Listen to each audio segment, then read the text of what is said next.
Some of you may not know, I'm Chip Knight. I'm a professor in the psych department and the director of the Trauma Health and Hazard Center. We are very lucky today to have Dr. Carol Keane here from Australia. So she just flew all the way from Australia for us, but not really. She was at a international meeting before this and was lucky enough to join us for a week here as a visiting scholar. So we're very excited to have you here. She's going to be speaking today on Regulate, Relate, and Recover, the sexual assault survivor recovery model that she's designed and is working with now. I'm excited about that. And I want to give a little bit of a background. So Dr. Keane is currently a clinical psychologist and a clinical psychological lecturer at Central Queensland University in Australia. That is Northern Australia, for those of you who don't know, East. Yeah. That's right. So Northeastern Australia, north of Brisbane. So if you ever get a chance to go to Australia, this is a beautiful area of the country. And I went there and lived for a little while, and it was fantastic. So I'm going to turn it over to you, and we'll be answering questions as we go. So. Thanks, Chip. Just putting my watch on, which I can't stay in time. Tendency to get very passionate about when I'm talking about this program and just kind of run away with it. So I guess kind of just thinking about the title of this talk itself, and I was trying to work out what's the best way to kind of talk about the triple program. I think this is actually kind of the crux of what the program is about, is this idea of looking at how we can focus specifically on healing the self, and so we're talking about kind of self-concept, self-identity, work and stuff, and so that's the title.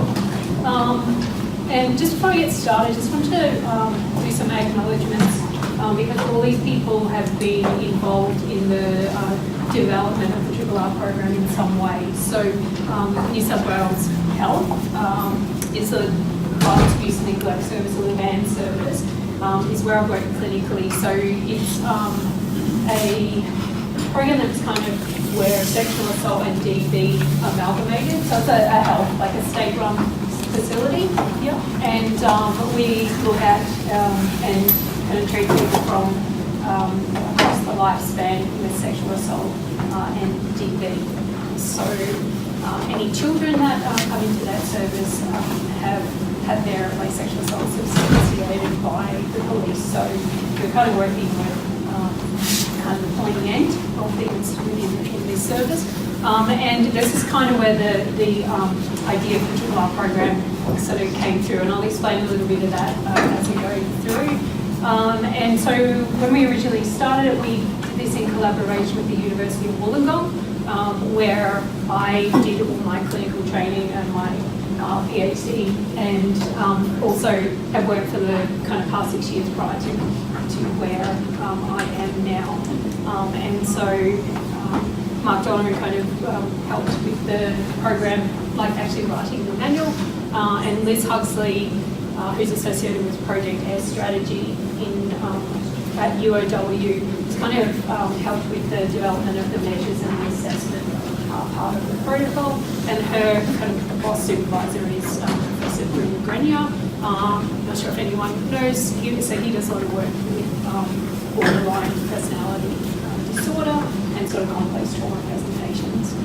And then so Central Queensland Uni, where I am now, this is kind of our team. So we just finished running the program again up there. So I just want to acknowledge, so Associate Professor Clay Thompson is the head of course up there, the postgraduate course. And Leonie Lorien is the clinical director of our wellness centre up there. And that's actually where we ran the program. And Trina Adott is like the administration guru, and without her, we couldn't have got the whole program up and running in quite a short space of time up there. So this is kind of the plan for today. I just thought a little bit about my professional journey might be helpful, and then some kind of the inspiration behind the program itself and how it developed. I have a case study for you. So I thought it was the best way to kind of show where we're at, because we're still pilot testing. We're ready to do evaluation now. So we have some data there, and then the evaluation plans, and importantly some methodological and analytic kind of considerations that we're really considering, and then some next steps. So that's kind of the plan. So I thought that picture, just found it last night on Google Images, it's great.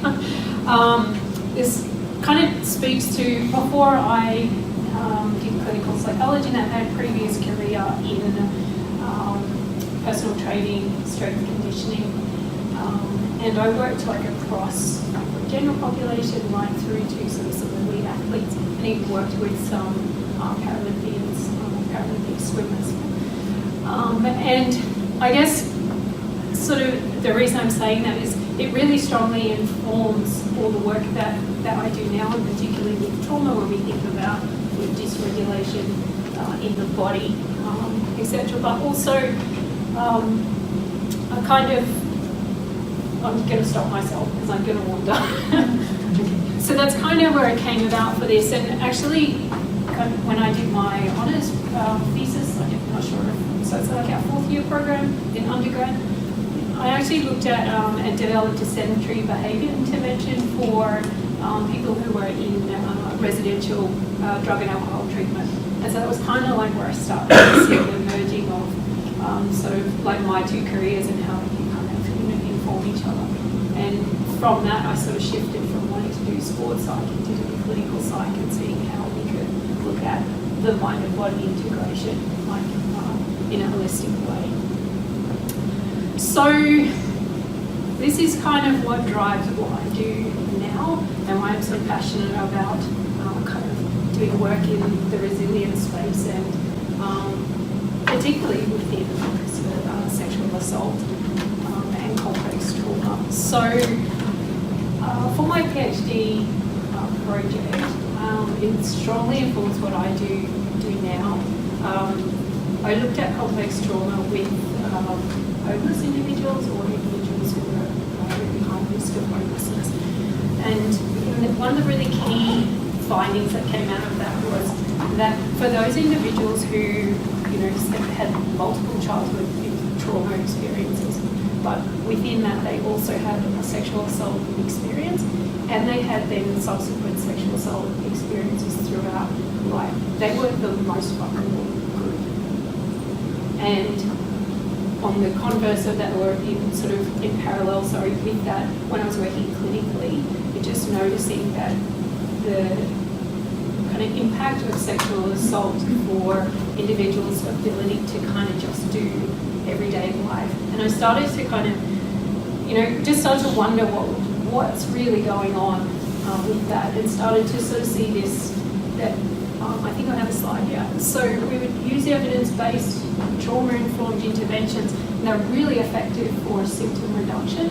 But for some reason, it was the interpersonal effect was often a reason for representation with people. And just sort of anecdotally, like I can just kind of picture myself in a room with a patient, and it's like some conversation about a conversation with someone else, or how they perceive someone else to have reacted to them, and that was actually like the bottoming out, and then they fall back into, say substance use or whatever coping behaviour it was. It might have been eating or cutting or, just whatever was their maladaptive coping. So I started to kind of really wonder about, what is it about that? And then started to think about, it appeared to be a lack of really strong sense of self and a self-concept that was, just wasn't strong enough to kind of hold people and to kind of act as a buffer against this. We kind of take it for granted that, we know ourselves, and so we kind of know how to brush off, when other people, maybe it's their stuff, like most of you are probably clinicians, so I was like, that's yours, that's not mine. Yeah, and we do that with clients as well in the room. We kind of making sure we know what our stuff is, so that, we can then help them effectively. So that's kind of where all this started to to come about for the program itself.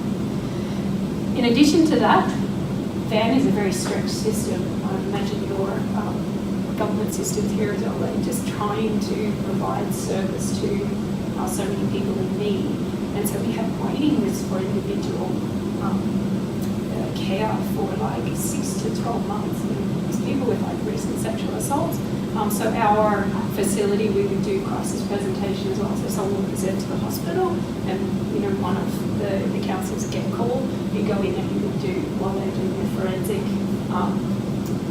kind of process, that kind of thing. So providing that support, and they'd be okay, but most just couldn't wait to get away, and then from there, actually kind of going onto our books, but maybe not actually seeing our service, which is a free service, for 6 to 12 months. So part of what the group, and another aspect of it, was to see if we could provide something that would kind of give what you would get in the first 12 weeks of therapy, kind of like symptom reduction and just a bit of stabilising and just a sense of I'm not alone in this, to kind of hold before we can get into do individual work. But what we're also wondering is like maybe for some people, if we're taking like this resilience approach and a strengths-based approach, is potentially that 12-week intervention within that kind of small group would be enough for people. So that kind of was another thing that was coming. And then the third thing that sort of informed the development of the program was this idea of kind of bridging between individual therapy and exiting from the service. So some really complex presentations. This is the Regulate, Recover program. So I put this up here because there's some kind of key parts about this that are important to note. So we actually, the logo at the top, and it's kind of got this like, if you like a bit of childlike kind of play, it's less, like serious to this. And the reason we were doing this was we were thinking about, for many people who would be in our service, it might have been a recent sexual assault presentation, but also historical, more so, and often in childhood. And we're kind of like trying to create a space where it's like we kind of know that, that self, if you like, in as a child, and that sort of just creating some space where that would just be allowed and kind of honoured in the room and in the program as we move forward. And so that's why it kind of has that flavour a little bit. The figure itself is actually to represent this idea of the program is sort of focusing on a reintegration of self, if you like. And then you can see in the middle there's the heart there. So I guess like a very kind of act base, if you like, focus of like very values driven. So helping people identify what matters to them is like a way to start, solidifying that sense of self. Yeah. So that's what the cover of the manual looks like. Okay, so I've kind of meeting a gap in the literature. Okay, but the key point of this is that it's still evidence-based, trauma-informed, time-effective. So it's 12-week. It's a therapeutic group, not a support group, and has as its central focus is structural dissociation and reintegration of the self. So I just thought it might be a bit helpful if people are not sure what I'm talking about. With this thing about structural dissociation, there is like particular characteristics of complex post-traumatic stress responses. We think about like the apparent division of like the personality, if you like, into component parts. Their behaviour is poorly integrated or non-integrated self-organising systems. So I put those bits in bold, predominantly for you, Chip, but also because this is where we're going with the evaluation of this, is thinking about it as systems and also about dynamic. But I'm going to hold that for a minute until the end. And so we're thinking about then, like when we're talking about personality in this way, okay, talking about the dynamic organisation of psychophysiology, so together systems, and then they're expressed in the behaviours and thoughts that are unique or characteristic to each individual. And so we have this really person-centred kind of understanding and approach. And so if we think like, theoretically, thinking about trauma-related structural dissociation of the personality, so there's this sort of recognition that this falls into these two distinct categories. So what kind of labelled as apparently normal parts, if you like. So they're kind of recognised to be driven by the action system within the body. Yeah. So thinking about survival, fight responses, etc. And so in that they include sort of avoidance and trauma memories, etc. And then there's this other part which is our emotional part. So you've got this physiology and we've got the psychology there. Yep.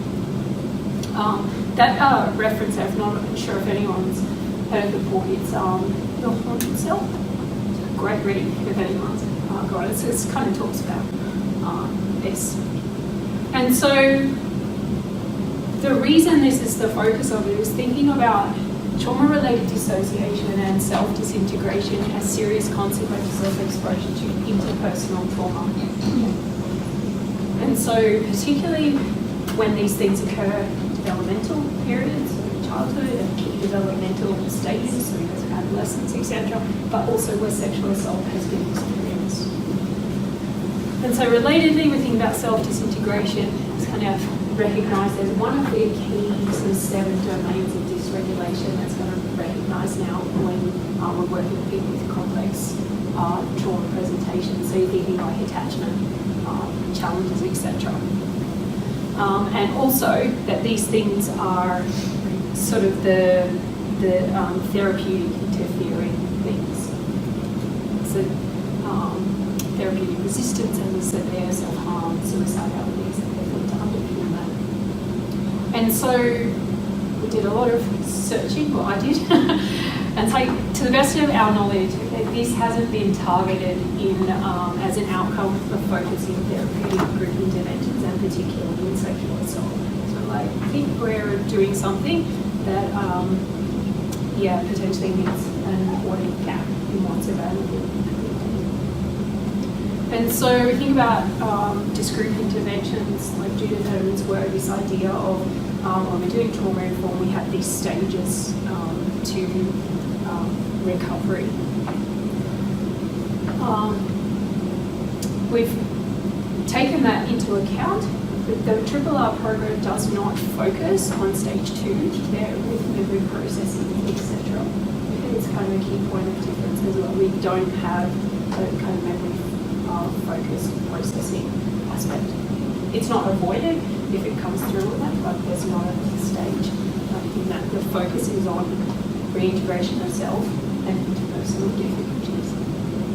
But we'll still incorporate aspects of that to ensure that the program itself is safe. Pardon me. But just to kind of finish with the background to it, the idea of the regulate part, and it goes in that order. It's necessary skills and capabilities to self-regulate, so we are looking at keeping people safe, making sure that they are self-safe.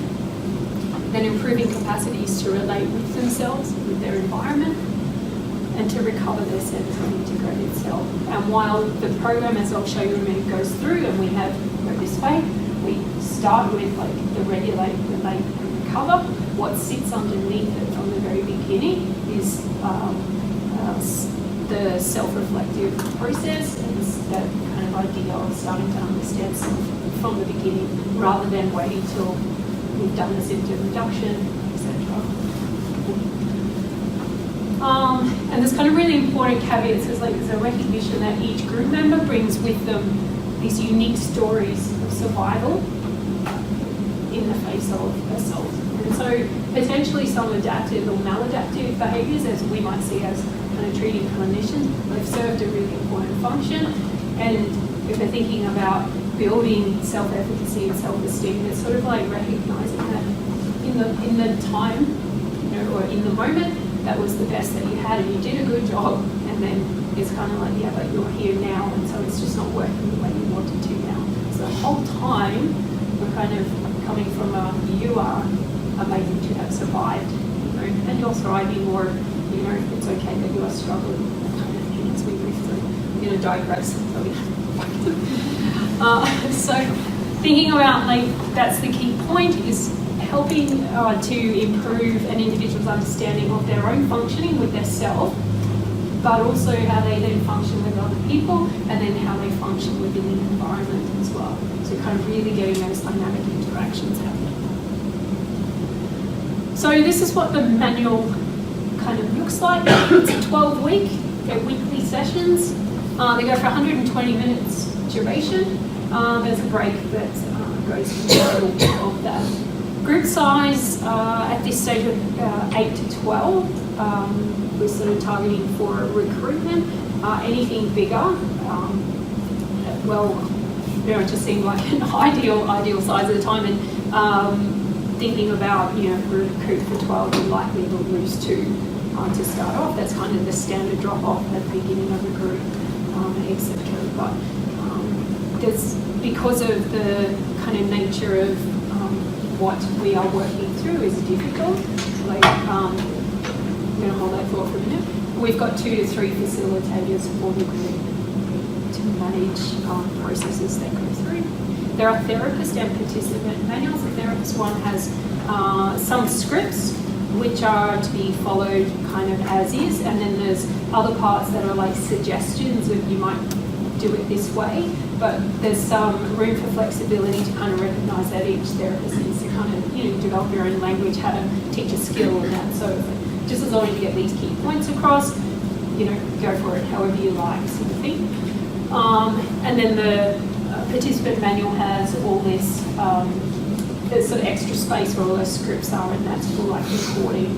And so they're told at the beginning of the program that the manual itself is meant to kind of serve as a really important sort of almost like a journal of their journey in the program, but also their processing, and something that they can then refer back to if they find themselves like, having a difficult situation down the track, and they're like, what was that thing that I did? And so it's meant to be like a really clear record and something that they can take away with them that has kind of everything in there.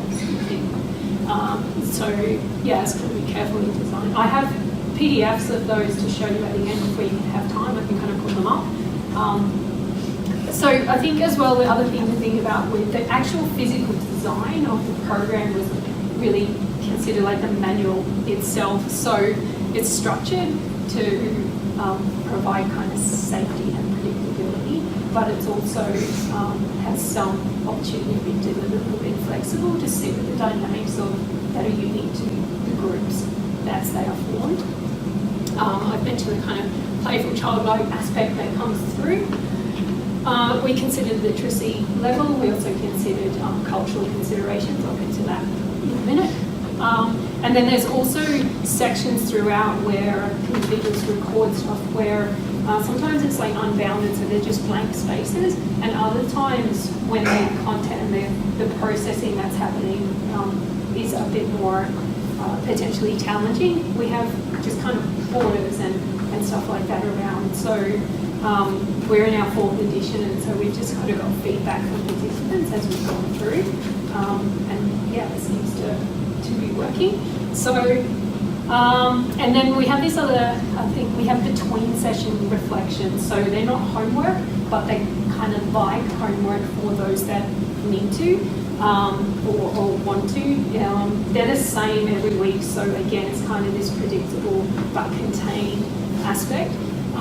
And we also, when we're delivering the group, we kind of let the participants kind of know, that if they're noticing something, maybe they're having some thoughts come up or feelings throughout the group, throughout the week, that they're encouraged to, create some space and time and open that part and actually kind of put it down. And then we go through a process and it's like, and then close it up and know that it's going to contain, and we'll talk about it in the group again. So it's just this kind of providing really a kind of psychological idea that you are supported throughout the week as well, not just this like what happens. Just kind of carefully. Any suggestions if you have, if you like think we're missing something, let me know. Okay, and this is what the kind of breakdown looks like. So except for the first and the last week, they all kind of follow this. So there's a reorientation and check-in. It starts with acknowledgement to country, I should say.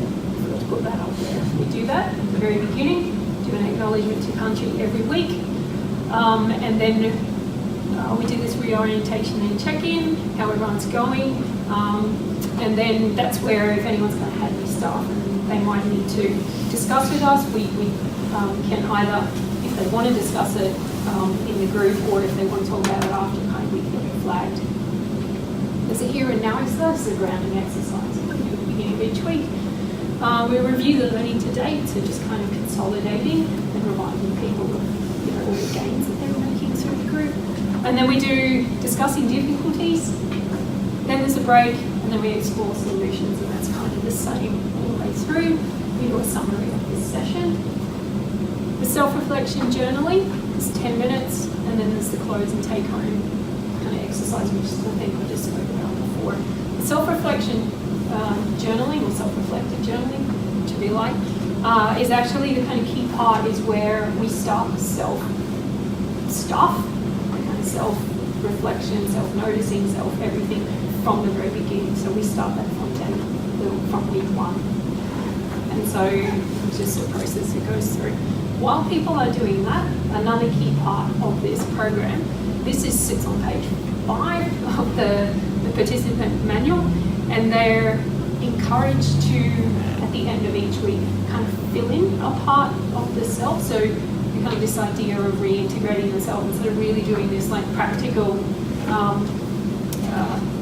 almost like art therapy, if you like what part, if any, it's always optional, that kind of resonates with I felt this healed. And so, often find we do the value stuff that people will put a heart in or that.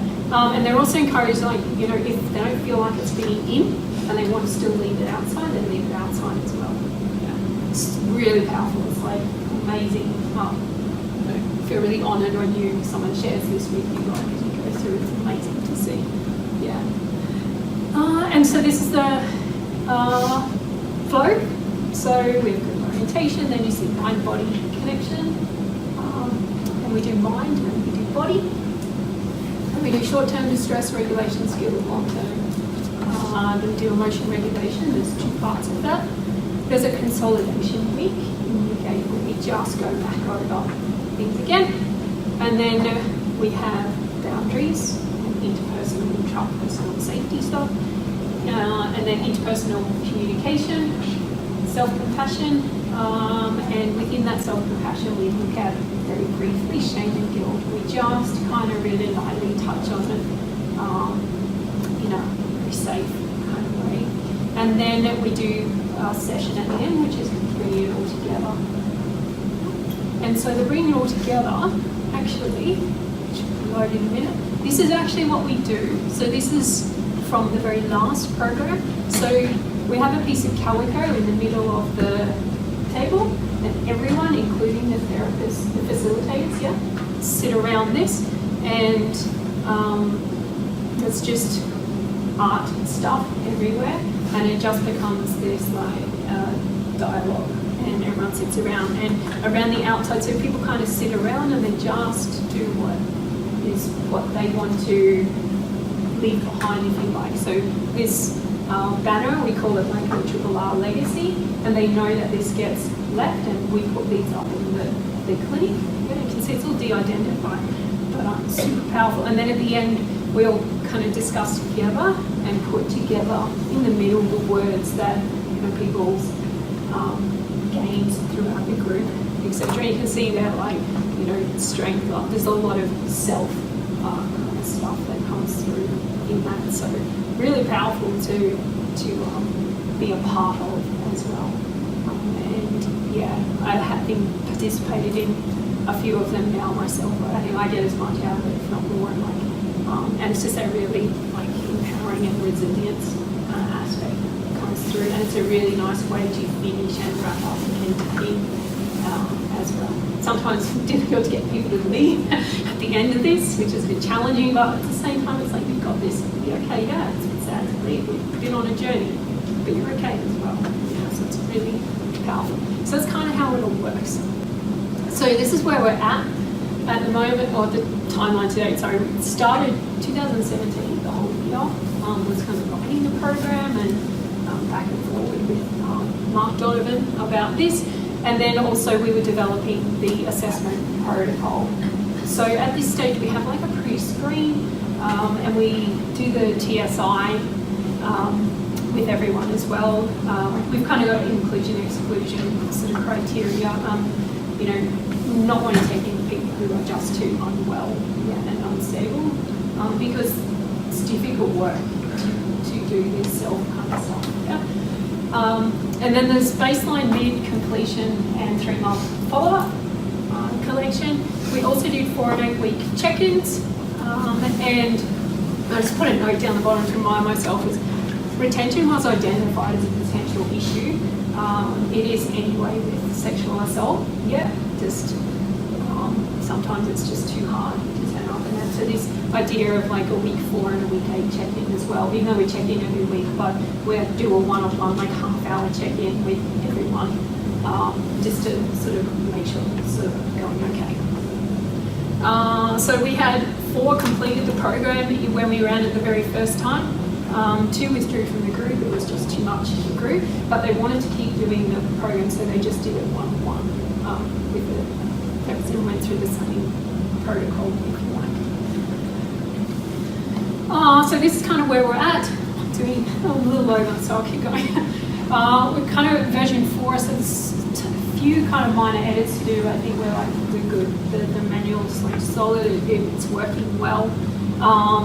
So the evaluation protocol itself is okay as it is, but I think we need to do a few other things.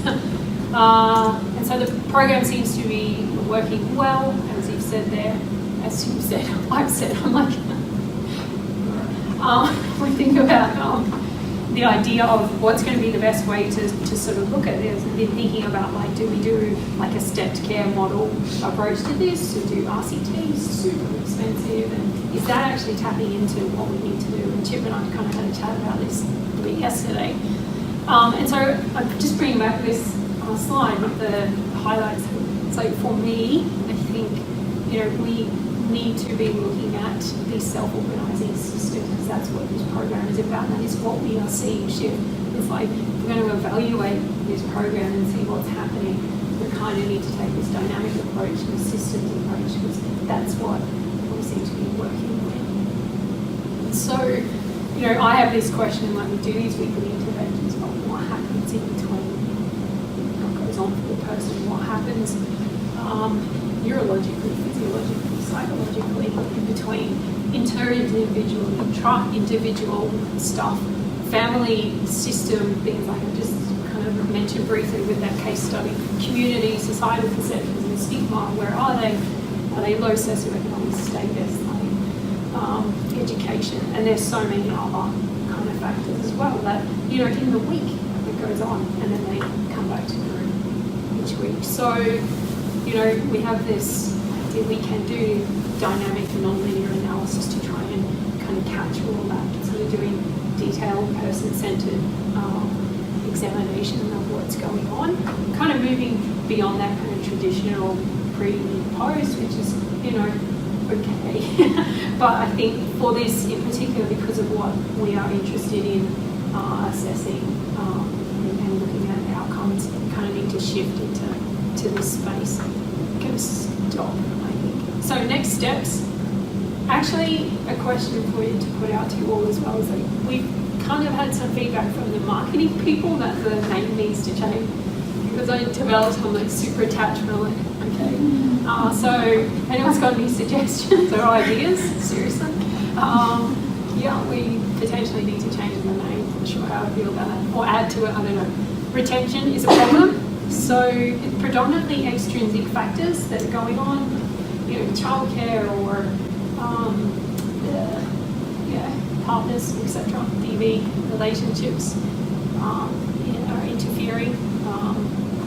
But there are people finding the group process difficult, and so they want to do that kind of one-on-one. But my experience with that is actually like a kind of a fail-safe. And is there a way that we can kind of gently support you kind of bring through that you've got this, you're okay, and just kind of hold them in that difficult, kind of chaotic state a little bit longer in the group process so that they kind of move through that, shift through it, and stay in the group to see if you're like, oh, doing so well, and you contribute really importantly to the group. So yeah, that's something we're looking at.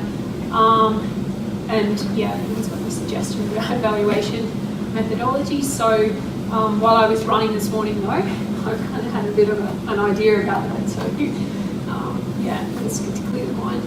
So I'm keen to hear your thoughts, and that's it. A little bit over, but thank you.